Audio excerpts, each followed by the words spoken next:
Everybody, this is Jim at SP500chart.com. It is after the close on January 15th, 2013. Before we get started, I need to remind you, as always, that the website and the video are for educational purposes only, and nothing stated at the site or in the video is intended to be used as investment advice. I can draw lines on charts, but you have to draw your own conclusions from your own research and make investment decisions that are suitable for your personal financial situation. I'm not a licensed financial professional, just a guy that draws lines on charts.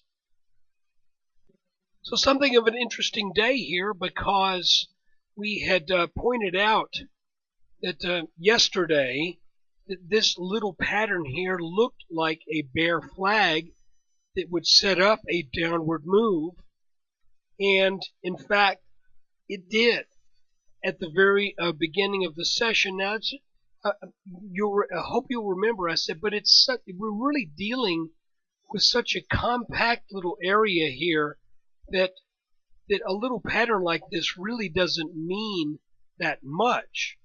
What I'm looking for is a larger picture. Now, we closed the highest close.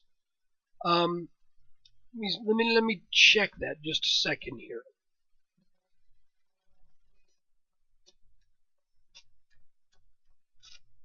Stop that! I'm sorry. I grabbed hold of a handle I didn't mean to grab hold of. So yeah, just barely. This is the highest close the S&P has had since the bottom 3/9/2009. For what it's worth, it's not higher by a great degree over what we had on the 10th of this month, but by a fraction of a percent. However, what's interesting is, by the way, there's a little adage that they say, or call it an old wives' tale, that the flag flies at half-mast. What that means is the move you often get out of a flag pattern is the same move that you got that led to its development. So here we had a drop that we've just measured with this line here. And if we look at it, that's about almost exactly what that little flag produced. So again, it's a very minor pattern. And I remind you, I'm looking for larger things that would portend a greater consequence. We still have not gotten over this line, which was support, that we are now looking at as resistance. Additionally, the market turned back, though very briefly, so no big whoop, at the little support line we had in this flag.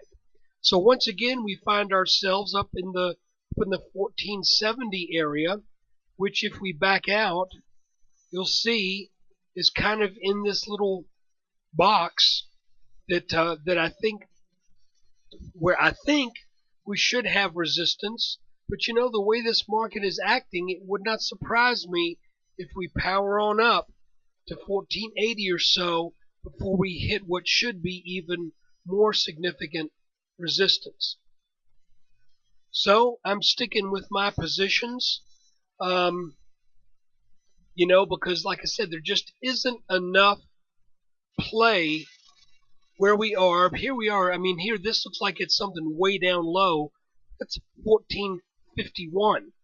And here we are at 1472. So really, we're in a narrow range. And if we take a look at the daily chart, you can see that really the S&P has almost slowed to a little crawl here. If we look at a 2-day chart, you can see all of these big moves, and now we're just kind of in this very narrow range. So what I think we have to be careful of, there are two possibilities.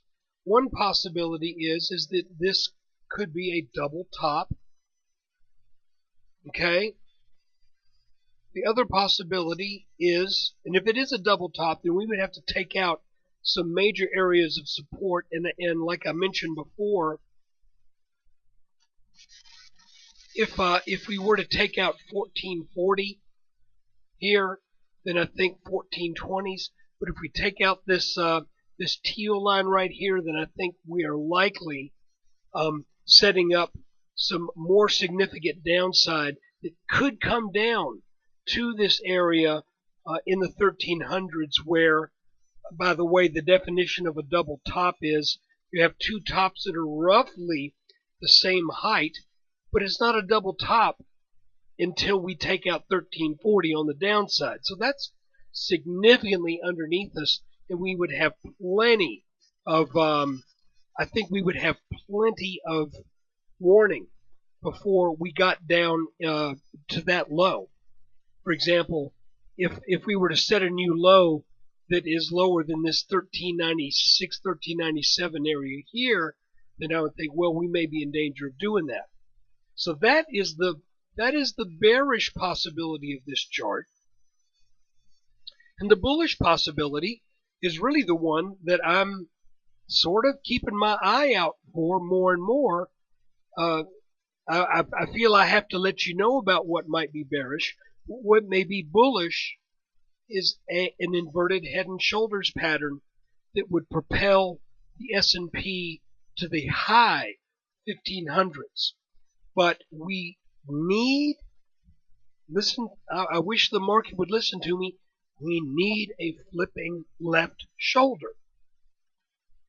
You know, if we just keep powering up and just kind of melting up here, I have a hard time thinking that is that we've built the pattern necessary to really see a predictable, a reasonably predictable move to the upside. So I would love to see a dip down to the 1440s, even the 1430s, a bounce on this line right here, perhaps, certainly a bounce around the 1440 mark, and then a renewed attack on 1470 that would then break out on volume, signaling now that this is a completed pattern, and we can now look for a move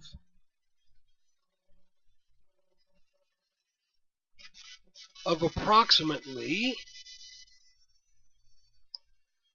110 or so points. So guys, that is the video for today. I would say if you're really short-termer, I would say let's see if this little back test of this line here produces some downward momentum. You can see that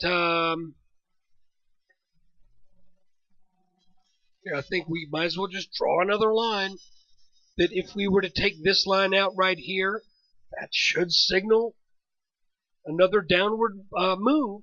But we are really kind of in a series of breaks, back tests, breaks, back tests, maybe a break, maybe a back test. See what I'm saying? We're really kind of range bound for the past 3 days, and that tells me that the market is trying to decide where it wants to go here. So guys, thanks for watching the video. Thank you for your support and for being a subscriber. Take care.